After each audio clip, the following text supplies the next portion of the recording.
So welcome everyone, welcome to tonight's Dharma talk. And tonight I'd like to continue with the discussion about the second tetrad that we began last night. We started talking about it last night and we practiced it today. And on the scheme of things, the second tetrad, as I mentioned last night, relates to Vedana, relates to mindfulness of feelings.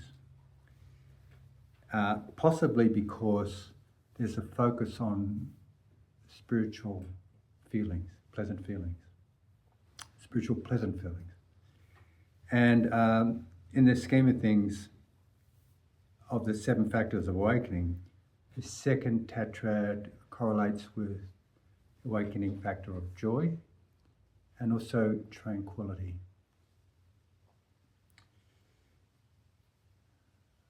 And I've got in my notes that I want to mention something about the paradoxical effect, which I mentioned earlier today, but I'll repeat it for the moment because it does happen. And the paradoxical effect is, even though we may want to cultivate a particular quality, we might do that by thinking about times when we've had joy, for example, as an example, or times when we've experienced metta. The paradoxical effect is when we start to do that and it actually reminds us of everything that was opposite that. And the example I made this morning was like being on a beach. We might think of joy. Okay, when was I joyous? Oh, I remember walking on the beach and it was really lovely, blah, blah, blah. So we think of the beach, but then when we think of the beach, we remember the argument we had with our spouse, or how the sand got stuck in our shoes, or whatever it was, something that was kind of unpleasant. So it's we don't cultivate that quality, rather we have the opposite arising. And today in the meditations, in regards to compassion and also joy, I mentioned that if you do have that happening, if you do have, for example, when you're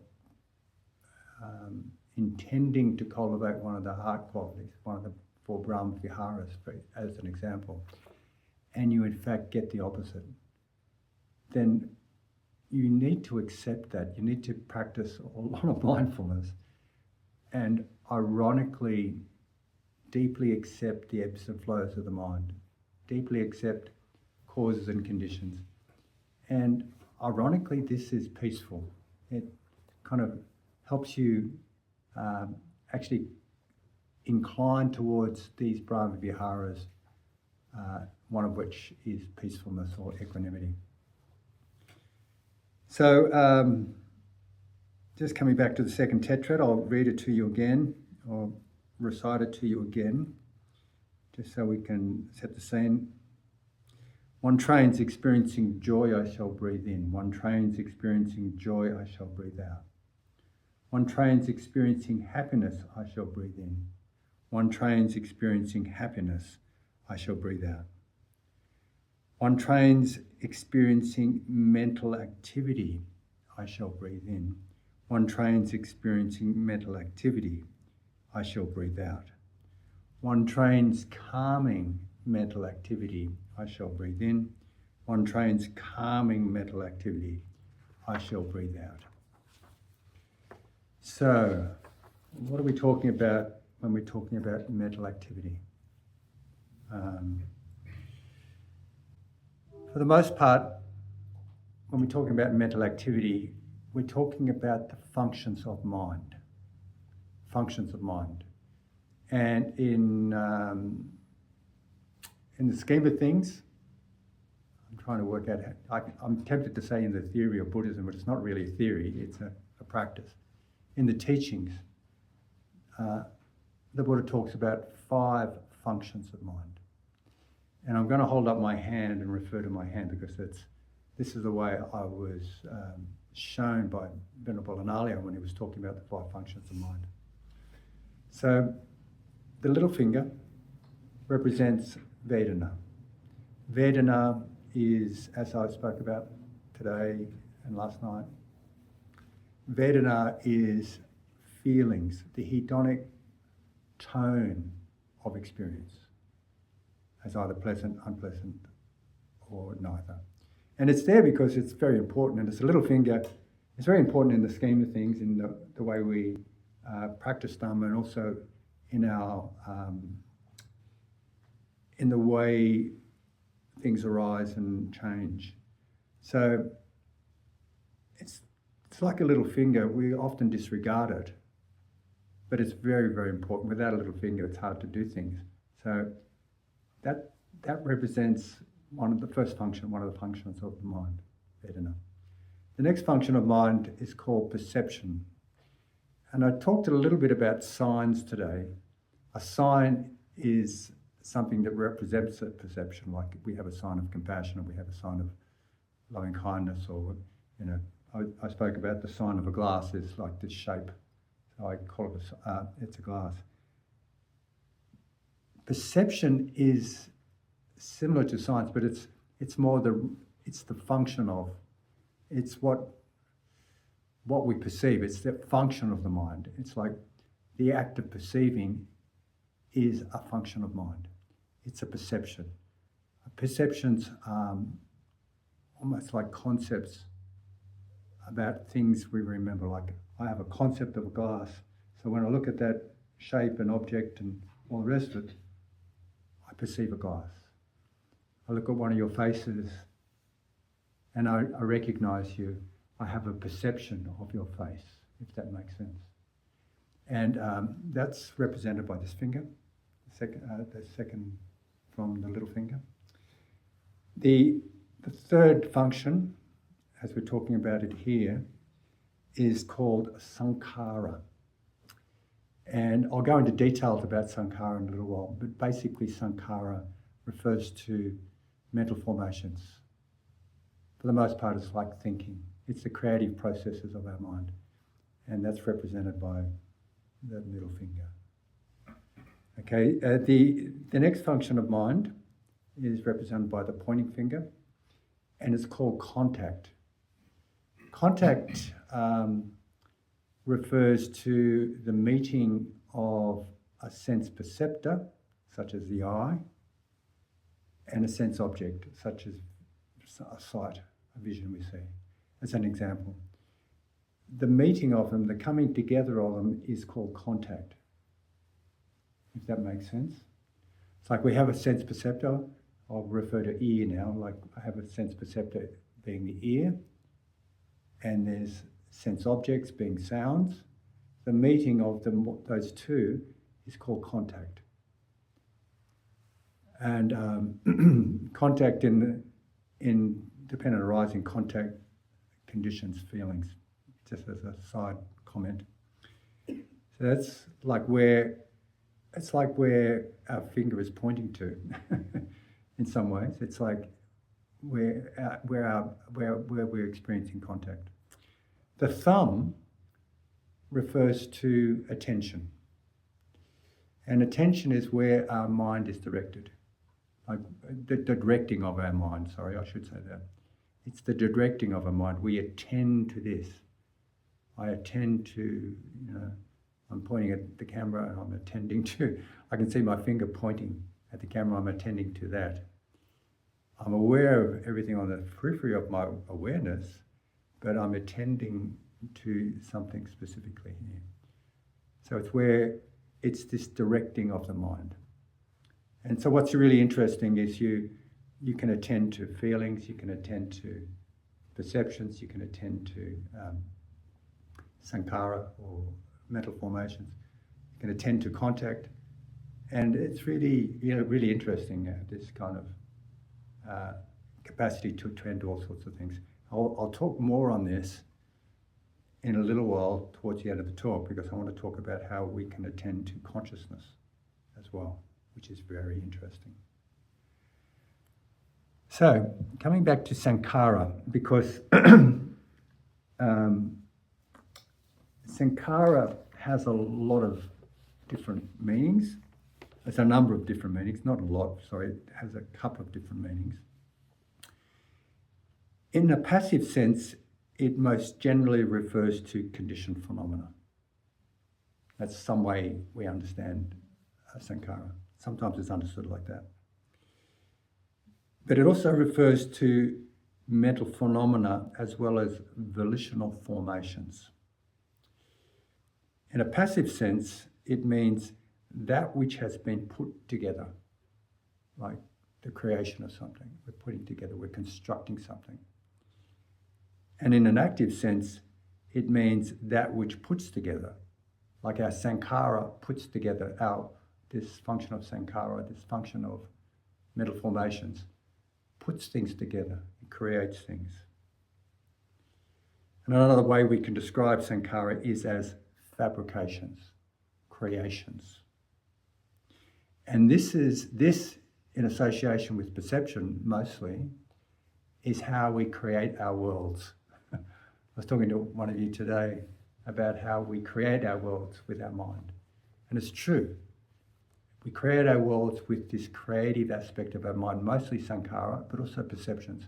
Like I'll perceive something, I'll perceive someone coming in the door, and then I might create a story about that. So I'm creating this reality for myself.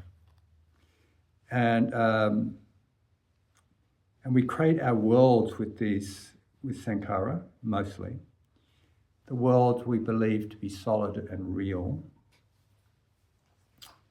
are, for the most part, just mental fabrications. This is not to deny the reality that there's a centre up there, there's a house up there, and we just had dinner, we just had supper about 30 minutes ago. And this isn't to deny the fact that there is Lismore, and there's Grafton, and there's Sydney, and all sorts of places. There's Europe and America, and all these things are happening in this world. But if you really look at it, clearly to see what's actually here, you can see that my creation of the world up there, like in BMIMC house, is just my creation. Your world is different than my world. Your whole world is completely different. And when you think of home, you're thinking of a whole different construction. And again, I was talking to someone today about how I think about US and different places. But other people think about the world in different ways. So when we look clearly at really realistically about what's happening right now, what we're having is just now, just this, and everything else that we call the world is our mental construction. That is not to say that it doesn't objectively exist. And we have a kind of a consensus about the reality of the objective world, and hence we pay taxes and we vote and we do all sorts of things related to living in a society and living in communities and so on. But if you really cut to the basics, the ultimate truth of the universe is just this now. It's what we're experiencing through the senses, and everything else, the universe, is created by our senses, basically. Everything else is a creation.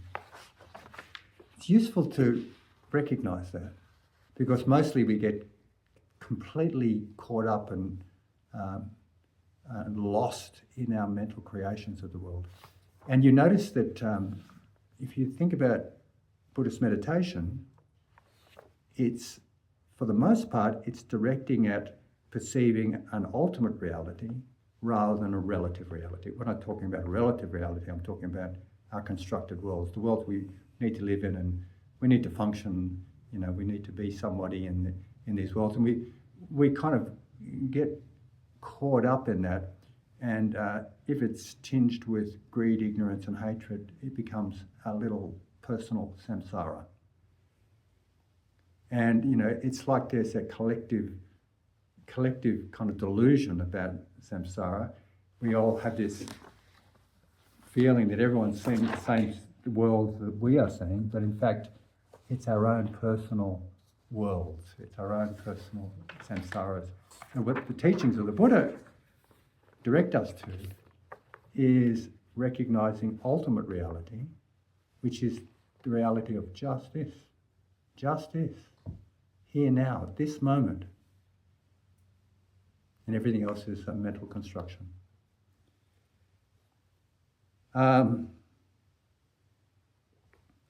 It's a bit hard to fathom. But a thought about the world is not the reality of the world. And that insight has been used in contemporary psychology. There's a approach to the treatment of depression called mindfulness-based cognitive therapy. And it uses mindfulness to help develop an insight. What they develop insight into is that thoughts are not facts to be believed. Thoughts are not direct readouts of reality. Just because we have a thought doesn't mean it's true. The problem with depression, for example, is that we'll have lots of thoughts, and if we've had some negative experiences or negative conditioning or just living life, sometimes our thoughts revolve around us being a failure, being no good, everything's terrible, and so on and so forth. And we start to identify with those thoughts, we believe them, and we get entangled in them. So what mindfulness-based cognitive therapy does, by just practicing mindfulness, we begin to see that thoughts are not necessarily facts. We develop what they call as metacognitive insight. And we would just say, oh, we're developing insight into the reality of thinking processes. We're seeing them as impermanent. We're seeing them as not self. We're seeing them as empty and not self. In my understanding means similar things, or almost virtually the same thing. There's some minor distinctions between them. And we're also seeing uncertainty and unreliability. I would say, like, this is anicca, dukkha, anatta. Remember that, the three characteristics of existence. So in doing that, when we look at things with insight, when we develop metacognitive insight, rather than believing these thoughts, I'm a failure, I'm no good, I'm a wash up, and what's the use of living, and so on, which is called rumination sometimes, reflecting on all the terrible things that are going on in our lives and focusing on just that, which is a feature of depression. Or rather than sort of seeing everything as a threat and unsafe, which is a feature of anxiety, and thinking about how all the untoward things in life, like worrying about things, like narrowly focusing our attention on just the untoward possibilities of the future, like what if this and what if that, and getting caught up in that. If we can see clearly into those thought processes as, number one, changing, as number two, not necessarily representing the reality of what we call ourself. In fact, there's no self in all that. We don't have to take it personally. We don't have to believe it to be true. And also uncertain, unreliable, which is another way we can describe dukkha. We see that it's not a fact to be believed, and we don't have to hook in on it. It kind of slides off rather than personalising and identifying with it and believing it all. We see it as just a thought. It's just a mental phenomena. It's nothing, really. It only has power over us to the extent that we give it power, to the extent that we believe this blah, blah, blah, blah, blah, blah, blah, blah, blah, blah, blah, blah, blah, blah, you're no good, or you should have done that, etc., etc. I think you know what I'm talking about. To the extent that we feed into that and believe it, to that extent we have a lot of suffering. And to the extent that we can see clearly the nature of thinking, to that extent we have freedom. So there's a variety of translations of the Dhammapada. And the Dhammapada is a well-known book of verses comprised of the sayings of the Buddha. And the first two verses of the translation, of one translation, go something like this. All mental phenomena have mind as their forerunner. They have mind as their chief. They are mind-made. If one speaks or acts with an unwholesome mind, dukkha follows just as the wheel follows the hoof print of the ox that draws the cart. In other words, there's karma.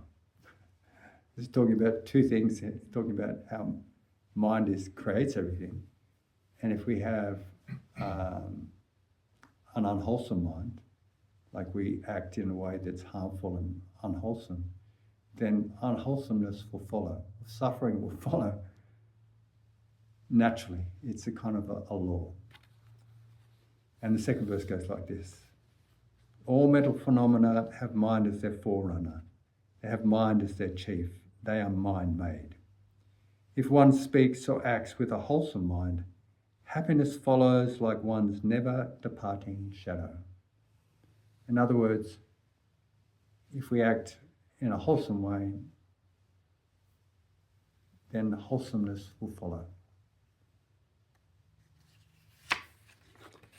So, all mental phenomena can be incredibly powerful. We're talking about thinking processes now for the most part. And our human capacity to think and plan and discern is incredibly powerful. This building wouldn't have been built, this centre wouldn't have been created if not for some planning and creative thinking processes. And in addition, sometimes that second factor on the Noble Eightfold Path is called right thought. Sometimes it's called that. So right thought, like having these right intentions are thinking processes, having right intentions or wholesome intentions have the power to liberate us. So thinking can be really fantastic, can be really creative, wonderful, and so on. But it also can cause an enormous amount of suffering. And sometimes it can be completely at odds with the way things are. Sometimes thinking processes can become completely out of control. So there's a term in Pali. Pali is an ancient Indian language. I forgot to mention that on the first night. It's a language that is most likely closest to the language the Buddha spoke. That's why we refer to Pali a lot. So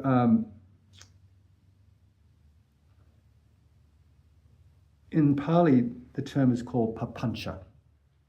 Papancha.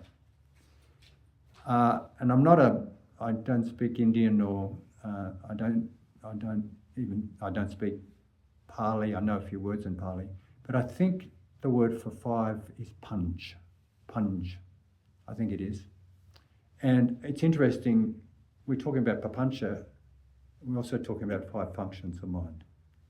And what happens with the papancha, it's like all the functions of mind, like Vedana, perceptions, sankhara, mental formations, contact, and attention all get caught up. Isn't that interesting? It's called papancha. I just thought of that myself. I thought, well, that's kind of, did I think of that myself? I might have heard someone refer to it like that. But they were talking about these 5 functions of mind, and they're referring to papancha. And I realised, maybe punj is 5. And I looked it up and it was 5. So it's interesting, that word. And that word is almost onomatopoeic. It refers to this mental proliferation. Mental proliferation, like blah, blah, blah, blah, blah, blah, blah, blah. Like we start somewhere and we end up in this big story that's completely out of context or out of representation of what we originally perceived. And there's a wonderful verse in the Honeyfall Sutta, spoken by MalHuxter. And it goes like this.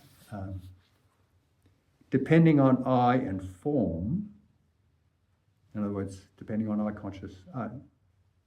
the meeting of these things, consciousness arises, eye consciousness arises.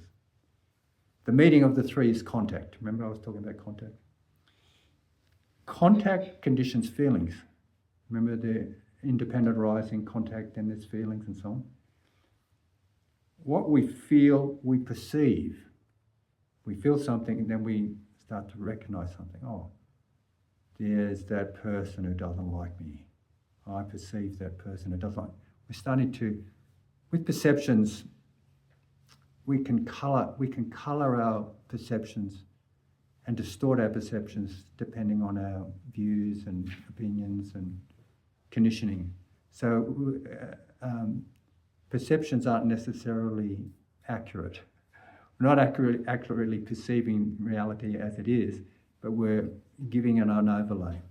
So what we perceive, we think about. We perceive something and then sankhara starts to happen. That person really doesn't like me. I don't think I like them either. I really didn't like the way they did something. And how dare they do that? Blah, blah, blah, blah, blah, blah, blah. And what we think about, we proliferate.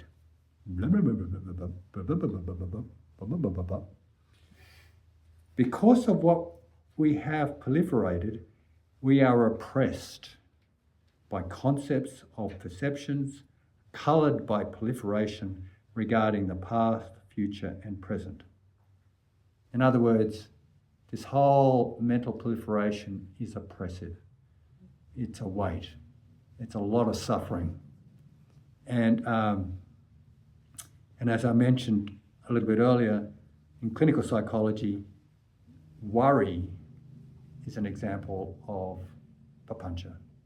In worry, it's excessively thinking about the untoward possibilities of the future or the present.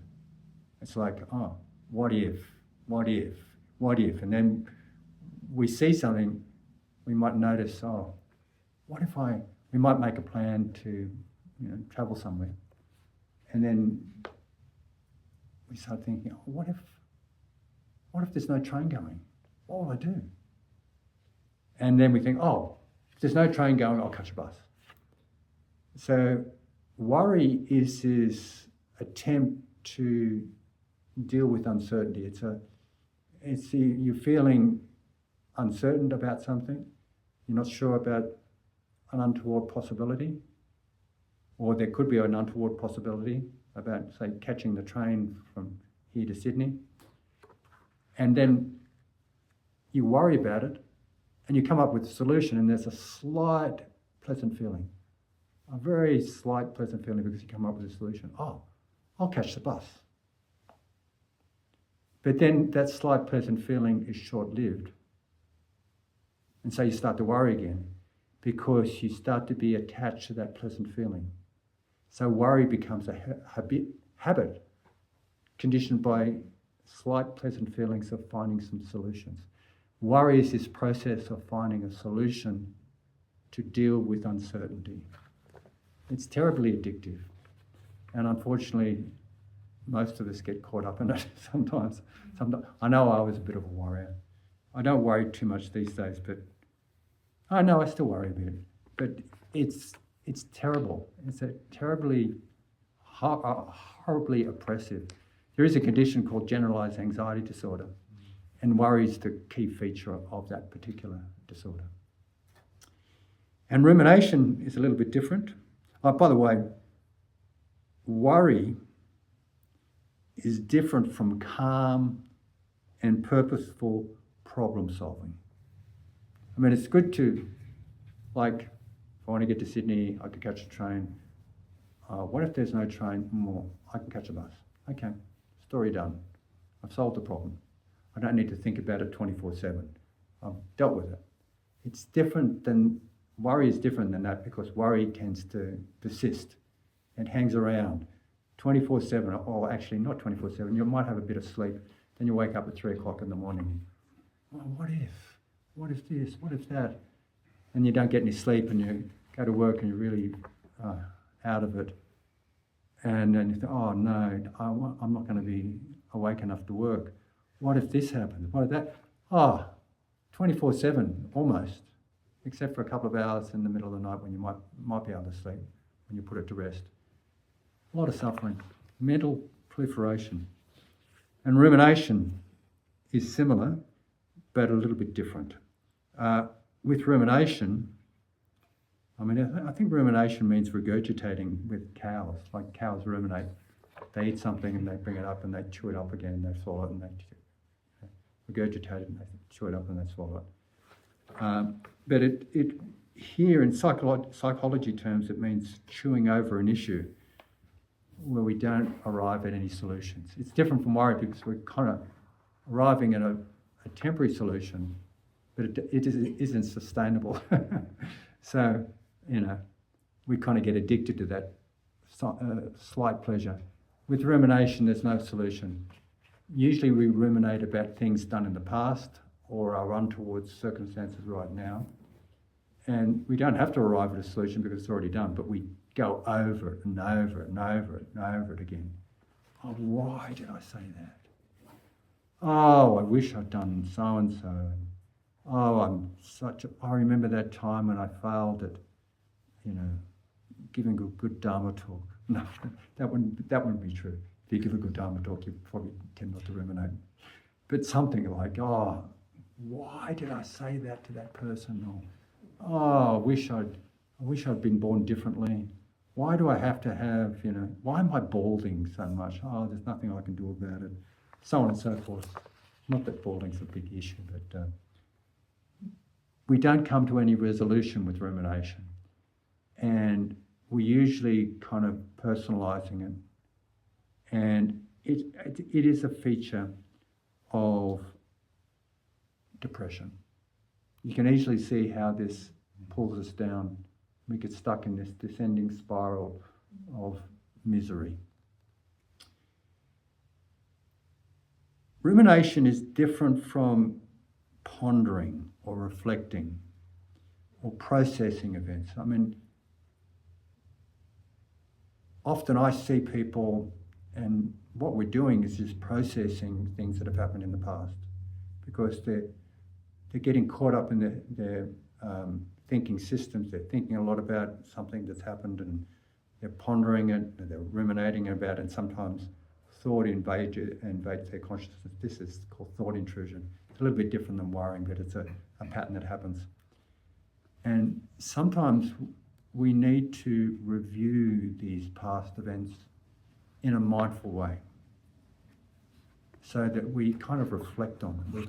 We go back over them, we work them through. And sometimes when we're meditating on retreats even, things from the past will come up, and it's a good thing as long as we don't get caught up in rumination.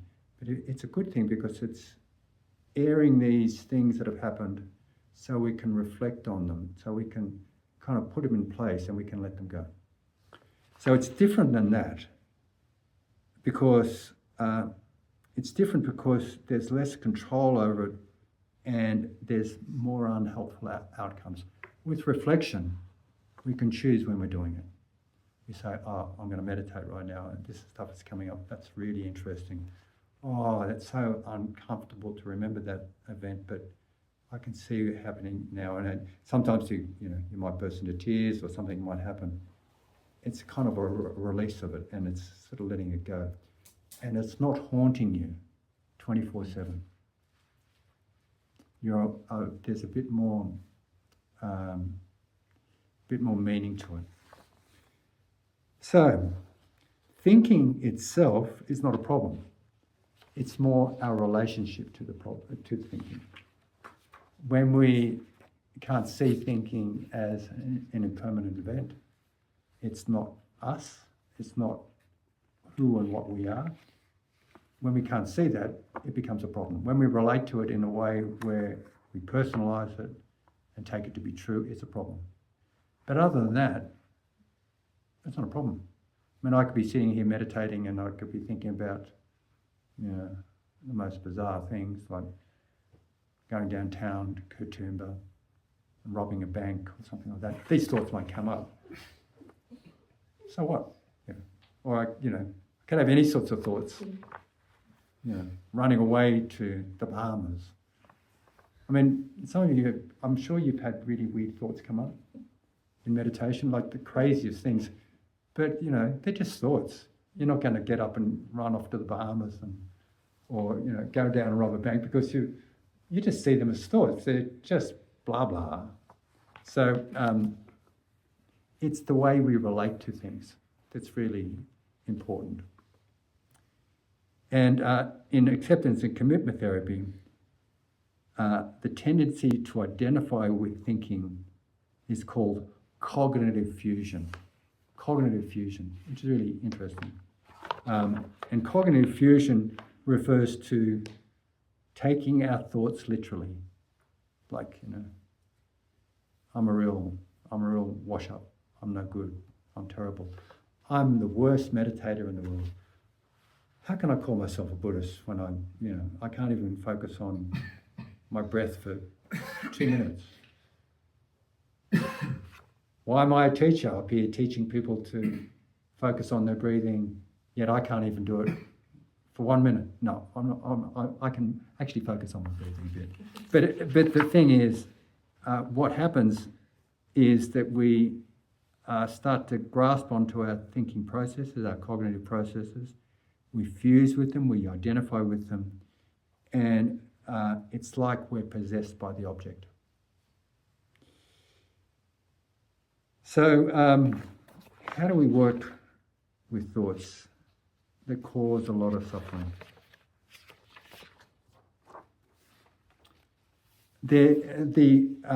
And I think of all the hindrances, I think I mentioned this the other night, of the hindrances, the most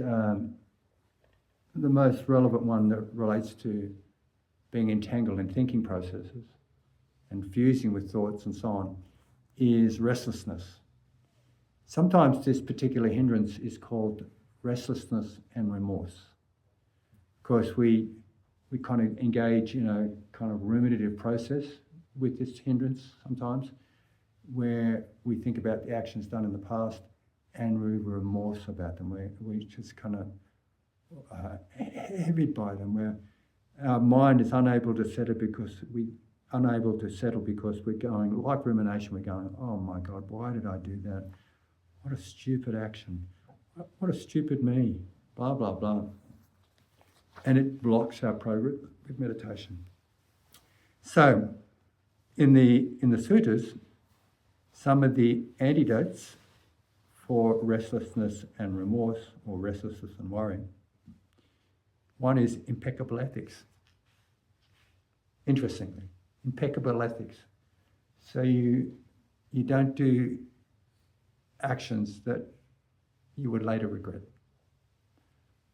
You practice a kind of a wise discernment about what you're doing. You don't do any actions, not acting in a way that will later cause remorse. But it's a bit difficult to say to someone when someone's coming to me to send me about their worrying. I say, oh, you should have acted better. That's not going to work. I don't do that, of course. I don't say, oh, you shouldn't be doing that sort of thing. You should be maintaining the precepts and so on and so forth.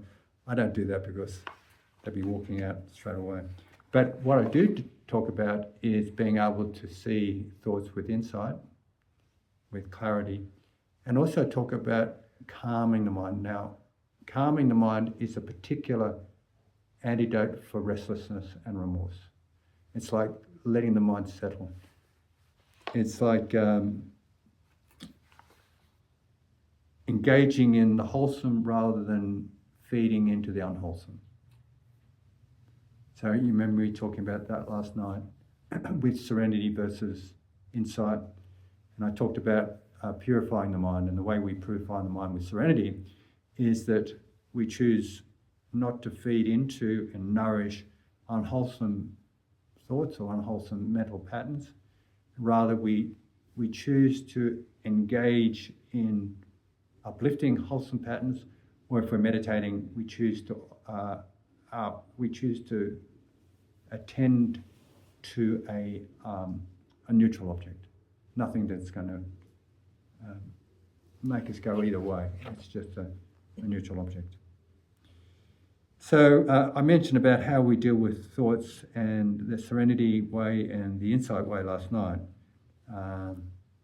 And just briefly to reiterate, with serenity way of dealing with thoughts, it is just as I said. We choose not to engage and nourish unwholesome pathways, and rather we choose to engage with wholesome pathways. And in that way, that unwholesome pathway tends to fade away and become irrelevant. And in that way, we also strengthen and nourish the opposite of that. So that's one way we can deal with unwholesome thoughts in the serenity practice. There is a sutta actually by the Buddha, well, one of the Buddha suttas, talking about ways of dealing with thinking patterns. And they usually go along these lines. Sometimes it's replacing one thought with another and not engaging with unwholesome thoughts, not entertaining them. And it goes right through to, at the last resort, you just grit your teeth and say, no, no. And I mean, I don't usually encourage people to do that one because it can have backfired a little bit. But anyway, there are many ways of dealing with unwholesome thoughts and difficult thoughts. And the insight way, if you remember, and I've mentioned this already tonight, it's about directing attention to your thoughts, but in a mindful way, with wise attention. So with wise attention, we're discerning that these thoughts are just thoughts, they are impermanent, they are not self, they are uncertain. And I can see them clearly. I don't need to engage in them. I can see them just as thoughts. And even if I have a thought of wandering wild down the streets of Katoomba or Medlow, screaming at the top of my head, let all beings be free, even that bizarre thought only has the power over me to the extent that I feed into it and act on it and give it power. So it's nothing, it's just a thought. It's just a blah, blah, blah, arising and passing. So,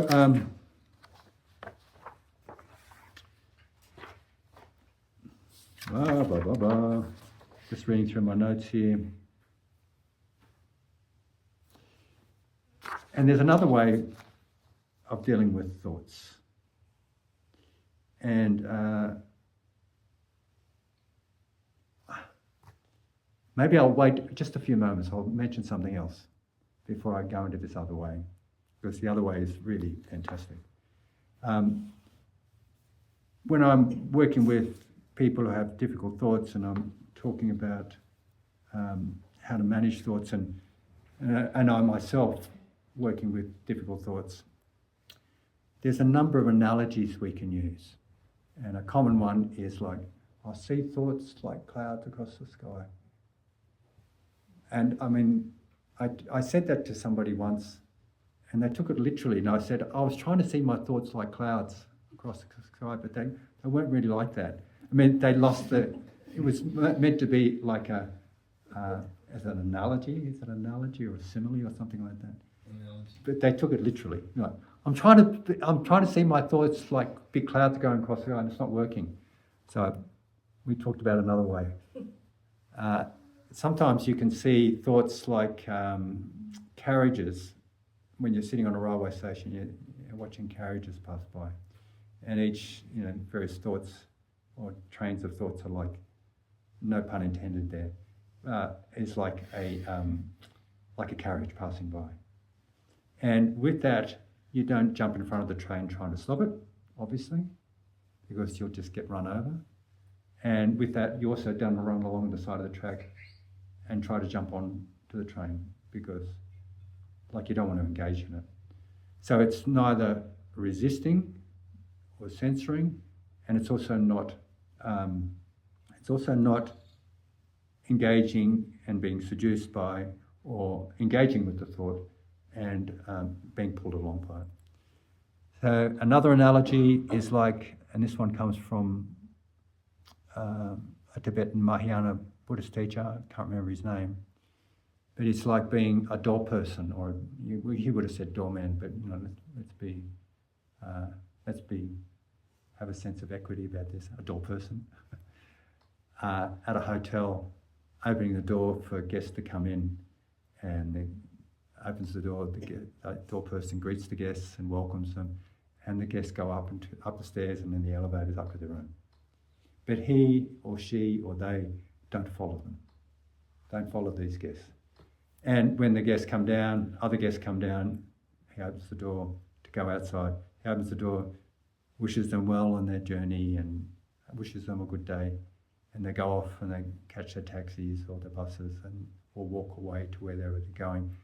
But the door person doesn't follow them. He's merely opening the door and letting them come and letting them go. And he's opening them with a welcome smile. Even the ugly ones, even the ones that are really troublesome, even the annoying ones, he's greeting them. That's what he's paid to do. He's not paid to kind of insult them or judge them or be negative about them. Welcome them all. There's a lovely poem, and I can't recite it. My colleague Lisa Brown can recite it off by heart. It's called The Guest House by Rumi, and it's about welcoming all sorts of guests to your guest house. And even if they rob your house of all its furniture, they're opening up possibilities for a new condition. And basically what he's saying here is we are like a guest house. We let all these things come and go, and we just don't hold on to them. We don't grasp onto them. Like Thich Nhat Hanh says, we let all these negative things come into our house and have a cup of tea with them, but we leave the door open so that they can go. And we go off and do our things that we want to do, and they can finish their cup of tea and get out of the house by themselves. We don't have to worry about them. They're just visitors. They're just visitors. There's nothing, we don't have to engage with them or do anything with them. And another one's like being on the footpath watching a parade go by. Excuse me. Sometimes people in the parade have placards like, I'm an idiot, I'm a fool, I'm no good, it's not safe, etc., etc. And rather than joining the parade and picking up another placard and saying, yeah, I agree with all this stuff, we sit by the side of the road on the footpath and watch the parade go past. We don't have to buy into it and engage with it. I think you're getting the gist of what I'm talking about here. So yet another way is by understanding something about bare attention or bare awareness. And I guess many of you are familiar with how mindfulness has become very popular in contemporary psychology in the last 20 years, I'd say. 20 years, I think it's been. With Jon Kabat-Zinn and the development of a program called mindfulness-based stress reduction. Very powerful. And I think part of the power of that is because some of the practices Jon Kabat-Zinn teaches or some of the practices in mindfulness-based stress reduction is akin to some advanced meditation practices that talk about bare awareness. So with bare awareness, one is being with the senses just as they are, and you're not proliferating from the senses. It's about being present with the senses, with sense experience, prior to putting a sign on it, prior to conceptualizing about it. It's quite an advanced practice, and it's very, very powerful. I won't go into details about I can tell you what I think some of the practices are in Buddhism. In Zen Buddhism, it's called shikantaza, like just sitting, literally just sitting. And in my view, just sitting is being with experience prior to conceptualizing about it. In Chan Buddhism, it's called silent illumination, where it's just grounding in your body, and you're not feeding into thought processes, and you're seeing senses as senses, like sights as sights, sounds as sounds, and so on. And in Theravada Buddhism, there's a practice called signless samadhi. Signless samadhi, which is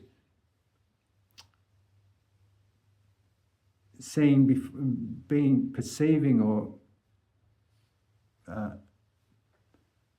seeing experience or seeing life prior to conceptualizing about it, prior to having a sign, so it's signless. And the mind gathers around that, but it doesn't gather around an object. It's gathering around a perspective. And it actually, it's so very, very powerful. So with this, what happens is,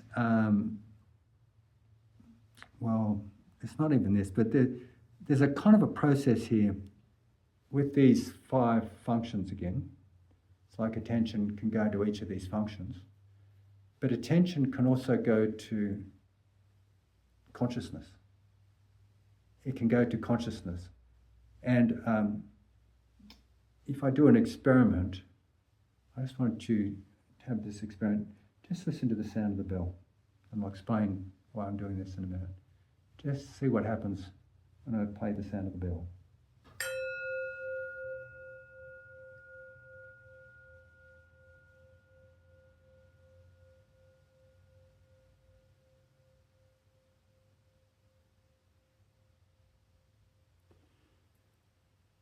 What did you notice? Impermanence. Huh? Impermanence. Impermanence, yeah, great. Anything else? I feel like a concentration of Did sound. it kind of calm your mind? Yeah. There's something in that. That's what I'll be talking about here. I think that, mindfulness-based stress reduction and the practice of bare attention is about how what happens is, rather than being caught up in the functions of the mind about some experience, like getting caught up in papancha, attention is directed at consciousness of experience. Consciousness of experience. And that results in quelling mental activity, if that makes sense. Calming mental activity. And so what's interesting is that consciousness can be conscious of itself, which is called awareness of awareness. And that's really very quiet, very clear. So now, coming back to I'll just repeat this. So what we do, when I rang the bell, what you were doing, what happened maybe automatically, is you focused on the consciousness of hearing rather than getting caught up in all your thoughts about what we're talking about and mentally proliferating. And it was calming. That's why they use it. I don't know if that's why they use bells, but there's bells all over the place in Buddhist monasteries that people are kind of attending to it. The same can happen with all the senses. And the same can happen with the sense of mind, where we just are conscious of consciousness. We're aware of awareness. Like we're doing a U-turn rather than sending the mind out there to be aware of things out there in the senses. We're doing a U-turn to be aware of itself, if that makes sense. So I'm saying all this because when we come back to the sutta,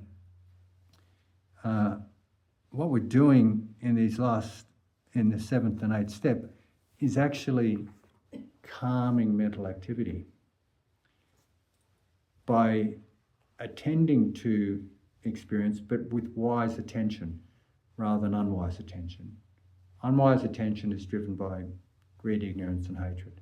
Like, I usually make this example. I can open the fridge door and see a chocolate cake and have unwise attention about it and think, how can I hide this from everybody else in this household so I can eat it all myself? I mean, that could be unwise attention, or I could say, this is really nice chocolate cake. I really like it. I think I'll consume it all before anybody else comes down and sees it in the fridge. Unwise attention. Wise attention would be, chocolate cake. I wonder how I can share this. Or this is an impermanent phenomena. I'm not really interested in it because it's changing, and the experiences of taste, sensations just arise and pass away. I have dispassion about this. This is wise and unwise attention. So what we do when we're practicing this seventh step, which is breathing in, seventh step, breathing in, breathing out. I'm aware of mental activity. We're not feeding into it. We're not doing anything with it. We're not censoring it. We're not engaging with it. We're seeing it with wise attention. We're just seeing it as it is, and it just comes and goes, And it's like that, an analogy of a rapids on the top of a mountain, streaming down, quite turbulent. And I mentioned today, it's like that. If we can just let it be, if we can let our thoughts be and not try to do anything with them, it's like they disentangle and they begin to calm down. There is a meditation called Settling the Mind in its Natural State. I learned from Alan Wallace. And literally it's like that. You just look at mental phenomena, and the more you don't engage with it, you just let it be, let it disentangle. It just starts to slow down. So it starts to get calmer. So then we work on the 8th step, breathing in, breathing out, calming mental activity. And just to push it a little bit further, and I'll talk about the 9th step, we'll mention this, because we might do the 9th step tomorrow. It's like this stream that turns into a river and gets into a very large river, slow-moving river, that eventually comes to a beautiful, pristine lake. And the water flows into the center of the lake and stops. It's still and it's clear. The 9th step is called, the 9th step goes something like this: breathing in, breathing out, experiencing mind. Experiencing mind. In other words, we are aware of awareness.